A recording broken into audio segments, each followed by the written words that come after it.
Olá, as boas-vindas a você. Este é o podcast Radar Direitos Humanos, um podcast do Departamento de Advocacy da Diocese Anglicana de Brasília, Igreja Episcopal Anglicana do Brasil.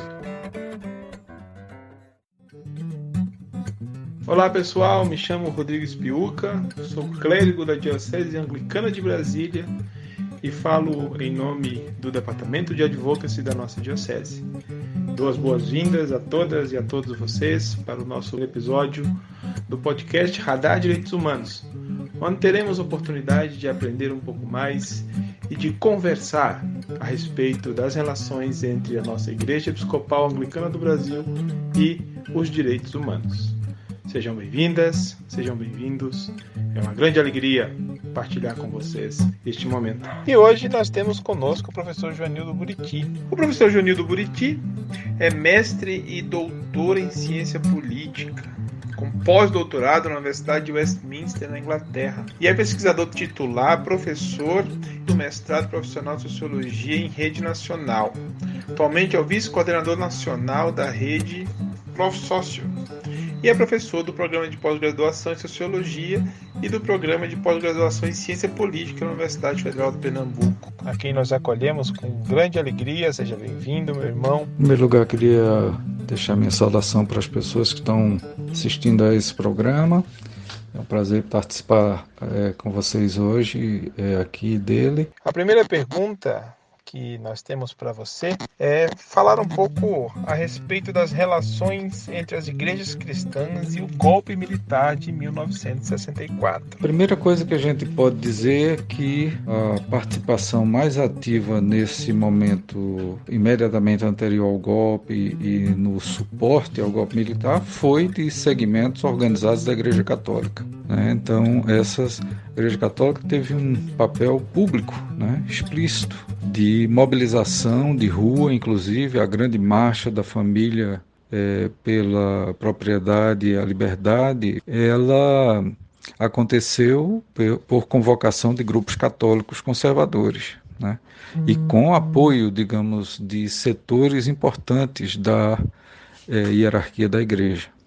Entre os protestantes, era um grupo muito pequeno na época ainda, e as igrejas históricas viviam uma grande efervescência, como de resto quase todo o país, também em algumas igrejas pentecostais, especialmente no Nordeste, havia alguma mobilização, não que fosse através das igrejas, mas algumas importantes lideranças, movimentos sociais rurais no Nordeste foram pentecostais, E mesmo com a incompreensão de suas igrejas, o protestantismo tinha uma posição que não era exatamente uma posição reacionária, mas era uma posição de isolamento, uma posição antipolítica, uma posição de negação do mundo, E por isso, de certa maneira, e também muito sensível à pregação anticomunista, Isso até mesmo entre setores liberais do protestantismo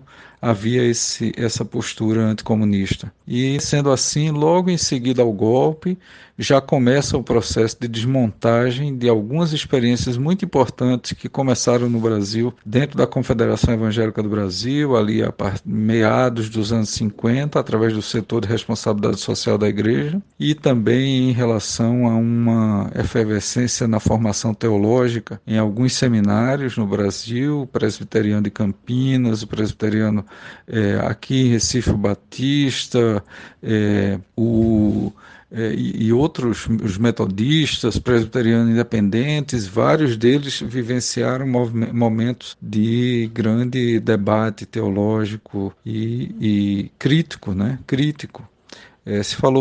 Falava-se muito na Revolução naquele período, e assim é um quadro complexo, mas com clara predominância dos setores conservadores das igrejas. E ainda no mesmo tema, eu gostaria de saber o que você poderia nos dizer sobre a influência das igrejas conservadoras nas últimas eleições aqui no nosso país. Está muito claro para qualquer analista do período aí dos últimos anos, como setores conservadores nas igrejas brasileiras, evangélicas, mas também na própria Igreja Católica, tiveram uma mobilização bastante forte e bem sucedida nesse período que levou entre as chamadas Jornadas de Junho de 2013 até o impeachment de Dilma Rousseff, há uma transformação muito negativa na política brasileira. A gente pode dizer que os setores conservadores tiveram sempre o mesmo, não foi sempre o mesmo grupo e não foram sempre as mesmas posições. Ao longo do período da redemocratização, por exemplo, de Sarney em diante, nós temos uma predominância de representação política de setores conservadores brasileiros das igrejas. Isso é coerente com a ideia de que os setores mais à esquerda sempre priorizaram a atuação de base, a atuação em movimentos sociais, organizações não governamentais, associações civis de várias naturezas, em relação à atuação eleitoral. Mesmo os militantes partidários com pouca frequência saíram candidatos e tentaram disputar votos, né? Então, isso abriu muito caminho para os setores conservadores construírem uma representação que aparecia como sendo a representação dos evangélicos. Mas o que ocorre após 2010 é que um segmento muito específico, minoritário, mas muito articulado, de extrema-direita no âmbito da atuação político-partidária e também teologicamente muito conservador, vai, de certa maneira, virar a mesa dentro desse campo da representação política oficial ou formal dos evangélicos. E é esse grupo que vai capitanear a guinada ultraconservadora do campo evangélico em termos do seu perfil público. Vejam que é um pouco enganoso a gente atribuir isso à totalidade dos evangélicos. Por que é enganoso? Porque se a gente imaginar as eleições de 2018, antes de Lula ser excluído da competição, ele claramente, através das pesquisas, era majoritário em termos da intenção de voto, inclusive no segmento evangélico. Que significa dizer que não era uma coisa natural, uma coisa dada, que as igrejas estivessem completamente alinhadas com aquele projeto conservador. E por fim, meu irmão, o que você acha da crescente influência do conservadorismo cristão como um todo no parlamento brasileiro? A influência conservadora no parlamento não é só evangélica, né? Esse parlamento é o mais conservador que já se elegeu no Brasil desde o início da redemocratização, né? Desde antes mesmo, ainda durante a transição, de 78 para cá, nós nunca tivemos um parlamento tão conservador quanto esse. Acho que é um equívoco a gente ficar debitando todo o custo ou preço dessa debacle da política brasileira, inclusive da política de esquerda no Brasil, a mobilização dos setores conservadores de igrejas. Eles são muito importantes, mas se a gente for fazer uma análise do processo de tomada de decisão, tanto no parlamento quanto no governo Bolsonaro, a ascendência desses setores conservadores, ela tem um peso mais midiático do que realmente representar um fiel da balança dentro da correlação de forças existentes no parlamento no Brasil. É verdade que eles têm, de fato, muita influência, eles são muito aguerridos, né? Mas há muito pouca coisa de fato em comum com todos esses parlamentares conservadores brasileiros. E eles são católicos, são evangélicos, são espíritas, são judeus, são pessoas sem religião. O campo conservador é bem maior do que o campo das igrejas hoje no parlamento. E as articulações e alianças que vão se desenhando são articulações políticas. Não são articulações de cunho religioso ou teológico. Na verdade, há uma pluralidade de atores conservadores com bandeiras e pautas e com interesses diversos, em alguns casos até concorrentes no parlamento, né? e isso volta e meia se expressa em alguns debates, em algumas defecções, em algumas divisões. Por outro lado, eu acho que é importante, de fato, salientar como a direita evangélica conseguiu desenvolver, digamos, um perfil e uma relativa autonomia de atuação que a leva a falar em nome dos evangélicos com uma certa plausibilidade de ser aceita como representante de fato no âmbito do Congresso, no âmbito do Parlamento. Resta saber quanto tempo essa pretensão de representação vai de fato se sustentar e aguentar o crescimento nos últimos anos também de segmentos da centro-esquerda e esquerda evangélicas e católicos em articulação para outra vez se fazerem vistos, se fazerem ouvidos no debate político brasileiro. Muito obrigado, professor Joanildo, pelas tuas palavras que nos fazem refletir a respeito do nosso papel enquanto pessoas cristãs em nosso país. Quero agradecer a oportunidade que vocês me deram nesse programa para a gente conversar sobre essas questões, ainda que com pouca possibilidade de aprofundar a análise e os fatos mesmo. Espero que a gente possa se encontrar em outras oportunidades. Muito obrigado e um grande abraço a todos e a todas, ouvintes e organizadores do programa. E é isso aí, pessoal. Nos encontramos na semana que vem.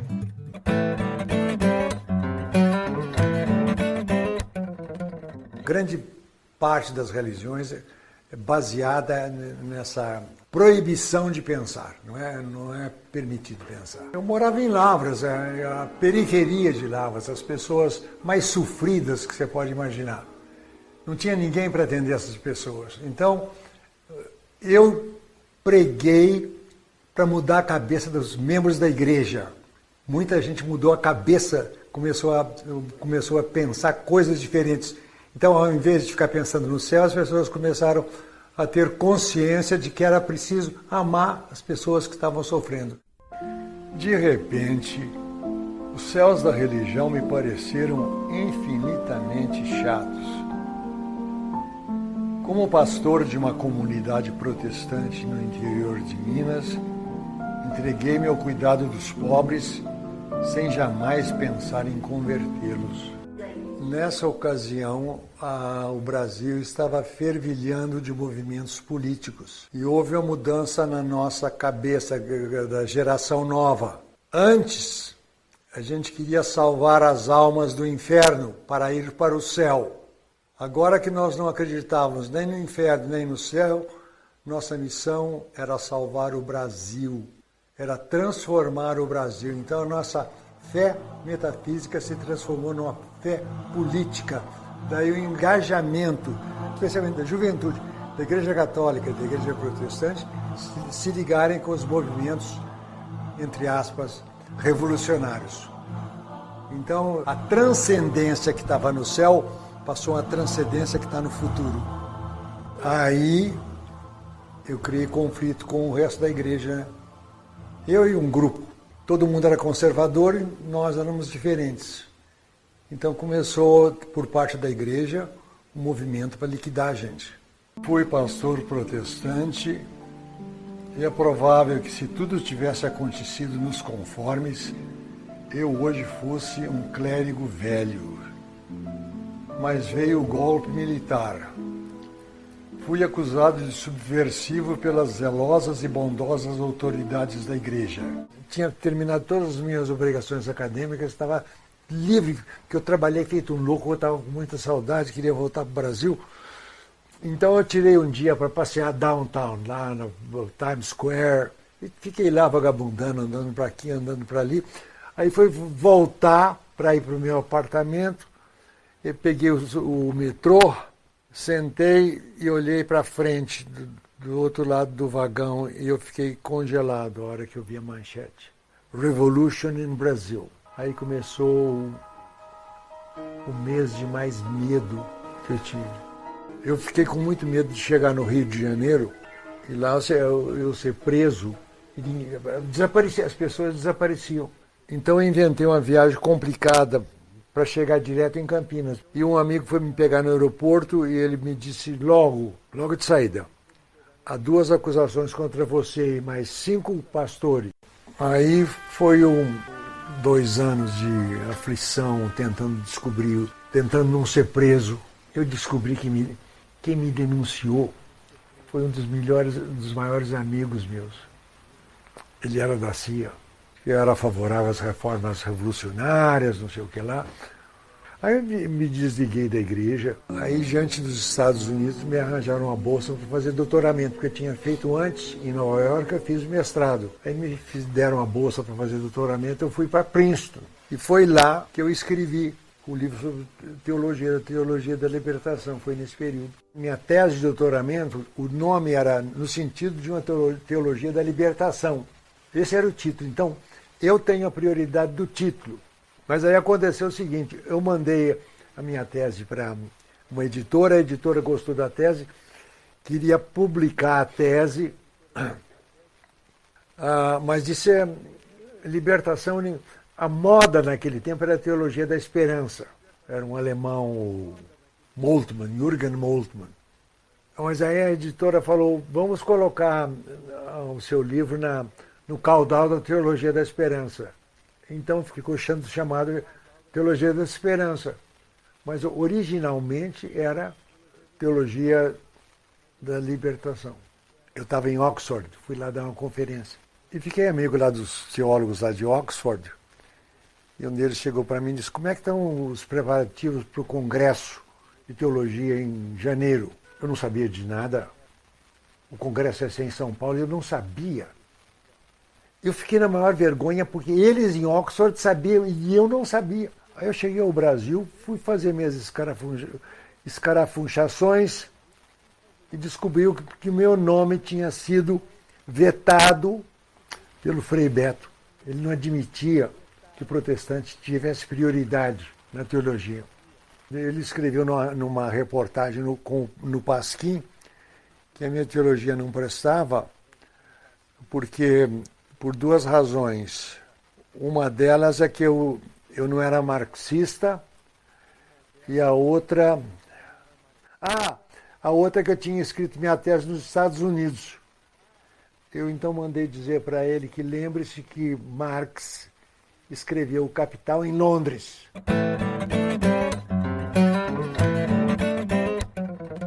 E é isso por hoje, pessoal. Fiquemos na paz e até a semana que vem.